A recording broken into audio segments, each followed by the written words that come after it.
the current situation with COVID-19 and kind of almost their internal response about how they should go about business, right? There's, obviously everyone knows what's going on in the world, but it's changed the way that we do business, and it's changed the way you do sales, and it's changed the way you do fundraising. And so they wanted to get a sense of like what I thought from, my experiences about what they should be doing to adapt, right? And what are the things they should be prioritizing? How should they handle the new normal and the new normal of sales conversations, or even getting connected with people and knowing that, a lot of the folks they're trying to connect with may, have similar hardships that they do with potentially childcare, with, children bursting in the room or, whatever it might be, and trying to get on people's radar. So that was really the majority of the COVID situation was that. And then that kind of led into a conversation more about fundraising, which right now is, probably not the most ideal time to raise, but I did talk to one of the 4 founders I talked to was just got a term sheet. And so I think, nice. It's happening. We know that, but maybe not happening as fast as you might expect, and maybe not happening as much as you might see as before. So I think that's been kind of the thing that they were kind of talking about. But the ones that were fundraising wanted to know what they should do. And I said, try to extend the runway, kind of common things, right? Extend the runway, try to find customers, continue to build traction, that kind of thing. Yep, absolutely. Now fundraising is just so hard, and it's just requires the founders to get out there and extend their network. And I talked with a bunch of early stage founders today, and they were all in the earliest stages. One of them pre-revenue, another just landed their first two contracts, and another that's doing pretty decent in the thousands of dollars of MRR in the early stages. But they're all thinking about fundraising and how they go about doing that. So it's a hard environment right now. The bar has been raised by the funds that are further down the line. So the Series A funds have raised the bar, and seed stage funds are being more selective, it seems. So it's definitely a tough environment, harder than it was. Yeah, so I think to that point, how do you show traction in a situation where right now we've got a little bit of a blip on the radar, right? Like a divot, or if you will, with potentially with COVID, maybe that's affected your business in some way, and maybe you're not going to get that same hockey stick growth that you thought you would before, right? So how do you tell that story? I think that most investors are probably going to understand that because everything's kind of messed up right now. Yeah. But the key there is then how do you tell the story and show the traction that you might have or might have had or will continue to have in the future in the new world. So I always like to, it's a chicken or egg, I feel like, because like in some cases, like you could actually have in this situation have amazing traction, but not be the hockey stick. And so how do you show that, and what's a better way to tell that story? Yeah, absolutely. No, that's a good question. I hadn't thought about that. I usually talk about the kind of the psychology of fundraising and thinking about how you go about building that momentum. But you still, in order to build that momentum, you have to have that story, right? So part of that I think is one is actually, I think you hit the nail on the head, right? Is you have to do storytelling, right? And say, this is this customer signed on for this reason, and this can lead to things further down the line. And look, we all understand. Let's talk about the elephant in the room, that business took a pause. I heard the phrase "the great pause" the other day, referring to the last couple of months of how. Oh yeah, I haven't heard that yet. That's a good one. Yeah, it's appropriate, right? So showing that your potential customers are coming back to the table and that they do have some interest. I think could make that difference. Yeah, so I think that was what I told them. Storytelling, obviously, you got to figure out what that story is. Maybe it's not the story you were telling before. Maybe it's something different, totally, that shows the fact that you're continuing to move the ball up the hill, kind of thing. Yep. And so I think that was important. And then if that's not possible, I thought the other thing is I always like to look at is customers. How can you get customers that'll actually show the traction? Like, so maybe it's a couple different LOIs or MOUs or whatever you want to call them. That show that you're actually moving the ball, and maybe they're not the big contracts yet, but it's a foot in the door that could lead to a bigger thing, with a big name company or something like that. So I think that's kind of the thoughts that I had about it. I don't know. Such a tough, that when you're like, these are early stage companies, right? You talked to a couple of early stage ones too. It's always that, how do you show it when it's so infant? Like, how do you Yes. show that Yeah. this is going to be an amazing, company someday? Yeah. Part of it is, you need to show why you're the expert in the industry and how you have the insight, and if you can share an insight and surprise somebody with some knowledge, right? And so, say for example, it wasn't today, but in the past, I talked to a startup that was selling to restaurants, and I thought, Right. okay, well, let's just get this out of the way at the beginning.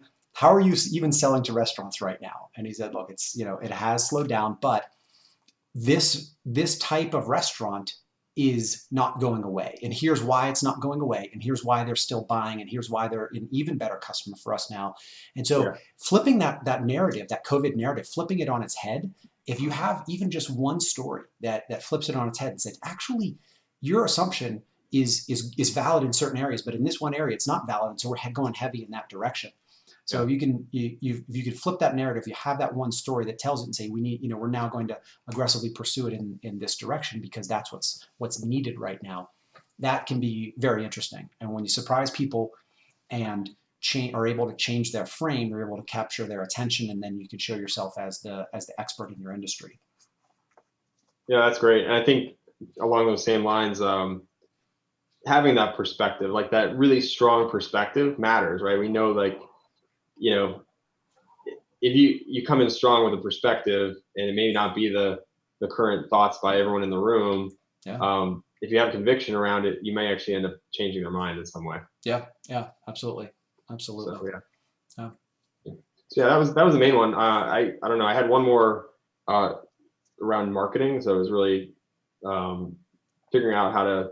It was really about sales, really, but it turns into marketing, right? So some of those are they can be married a little bit, and trying to figure out how to connect with people in this world. Like, we're not necessarily going to real life events. Yep. Like, we're not going to conferences right now. That could change in the next 6 to 8 months, but if you're relying on that for new leads and building a business around it, how do you do that? There are online events. I've met, I've gone to some, and there are rooms where you can connect with people, and it's just a different experience, but there's not maybe as many about that are happening right now around their industry. And so one thought that I had was trying to figure out ways to connect with people that maybe isn't as salesy. Maybe it's, so build a relationship before you try to sell to somebody, right? So I think figuring that out, you can do that a number of different ways. You can do it through content, probably is the one I suggested, and this comes back to my days of TechCo and some of the things we used to do. Yeah. But more or less, if you were able to, maybe connect with somebody and try to do a thought leadership series around a specific person or group that you're trying to connect with, maybe then you're going to be able to meet them in a way that's not as threatening as pitching them. Yeah. And maybe that could turn into something, right? So we're in the great pause, like you said. So maybe during the pause, use that as an opportunity to build your relationships, and then from that, turn that into something later. Yeah. Yeah. That's interesting. It sounds like we had some very similar conversations today. So two of the founders I met with were Black female founders, and neither of them had extensive networks outside of their own business, Right. their own business community, right, their own business world, right. And so this is, for better or worse, this is on the forefront of America's minds right now, and Right. And the startup community is showing one of the things that I love about the startup community, which is that it's always willing to just go head first into solving problems. And so I've got a couple of check boxes to send the list of the Black VCs and the VCs that have invested in Black founders and the VCs that have invested in women. And so to be able to send those lists and say, these are people that are out there, right, and have hung a shingle out and that says we'll do this, right. But they don't. But for these founders, that so coming back to your point about the going to conferences and events and things, they're not happening, and so you don't have these chances to extend your network, and that will leave the people that don't have those networks behind. Right? Yep. And I know we work on at Startup of the Year, and one of the reasons we're doing the office hours Right. among the other things that we do. So what I told him was that, go apply for every startup competition, right? There's Right. tons of startup competitions, and find every single one that you can apply for and apply for them all. And you only get out of it what you put into it. And so when you see things like office hours, you obviously did and you signed up for it, and that's great. And any opportunity that you see that comes up, go and jump on those opportunities and push to get those, to extend that network and ask for that introduction and continually work to build that. And then one more thought. We also had a conversation about content marketing. And one thing that's an interesting hack is an ROI calculator. And so if you have a business that has some sort of ROI that you can drive, that that you know how you can show that ROI, set up an ROI calculator on your website. It's as simple as a form, and you don't even have to do the calculations there. Workhound, which is a startup of the year 2019 company, they have driven so much business from their ROI calculator. It's 2 forms, and put in your email address, and we'll send you the results. Right. Right. I mean, it's just a lead generator, but it's better if you can run the calculations. But if you can't, just tell them you'll run the calculation and send them a result, right? And show how your business will save the money, make the money, whatever the case may be. And now you've got somebody's email address, and you can work them into nurturing that lead.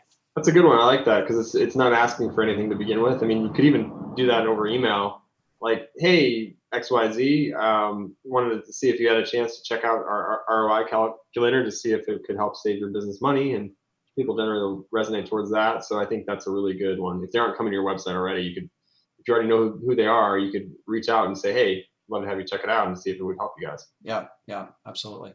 Yeah, definitely. It gets a little bit more salesy though, because you're asking them to look at something that's yours. So it depends on how comfortable you are with that group or that person. Yeah, that's not really on the extending the network. That is really along the lines of the sale of selling, right? Yep. Yeah. The extending the network is just you should end every conversation with, who do you know? Who should I be talking to? Yeah, that's a good point. Yeah. What else did you see? Again, a lot of conversation about fundraising, and some conversations about the hard part of sometimes using FUD, fear, uncertainty, doubt, to drive your sale. One company where it's basically an insurance product, but it's kind of hard to sell insurance, right? Because you get it that you need insurance for certain things, right? But do you have disability insurance? Right. I mean, I don't have disability insurance, and I know that I probably should, but it's one of those things. It's like, oh, it's maybe it'll happen and maybe it won't, and so I'm not too worried about it. And they're not selling disability insurance specifically, but but convincing people that they need a product when the pain is not directly in front of them. And that's a big challenge to overcome. Actually, 2 businesses, it was kind of that you kind of could see that being a problem for both of them. And so being able to drive that FUD, but doing it in a way that's not sleazy, but doing it in a way that motivates people to action. Right. That's hard. It's a hard line to walk. Yeah, totally. That makes sense. Yeah, I didn't have anything like that. Two of the companies I was talking to were real early, actually, and they were just getting started, pre-seed, trying to raise a seed. Yeah. The other 2 were a little bit further along, and just wanted to get perspective on the climate and things that are out there. So, but it was really, I mean, all the companies I talked to today were all really interesting. They all are doing different things, but in totally different spaces, like really diverse sets of companies. Yeah. That's great. We see so many that come in through start of the year, so always enjoy. Never know what you're going to get. B2B, B2B2C, B2C, fashion, insurance, all across the board. Totally. So that's good. Yeah. Well, this is great. I mean, thanks, Frank, for doing office hours. I know, you have so much business experience, and it was awesome that you were able to join and support the founders. Happy to do it. Happy to help and meet more founders. I think a couple already emailed me back. If I can help them in any way, I'd obviously help them with that. But it's an interesting place right now to be out raising a round of funding or trying to run a business. So I just gave them a good, try to give them a little bit of a pep talk too, because it is tough right now. And like one of the companies has 6 months of runway, and I was like, that's pretty good That's right good. now. So, Yeah. so just pat yourself on the back. Don't be so hard on yourself, and let's figure out how to get some more customers or something to extend that. Yep. Yep. Absolutely. Yeah. It's good. Well, thanks everybody for watching today or tuning in later on. Yeah. You know, you can get access to our mentors such as Frank and myself and others by applying to Startup of the Year. And so go to startupofyear.com and apply. And join us in the Startup of the Year programs that we have, and we'll loop you in, and we'd love to meet you and learn about your business and see how we can support you. Until then, thanks everybody. Thanks everyone. Have a great day. Stay safe out there. Yeah, stay safe.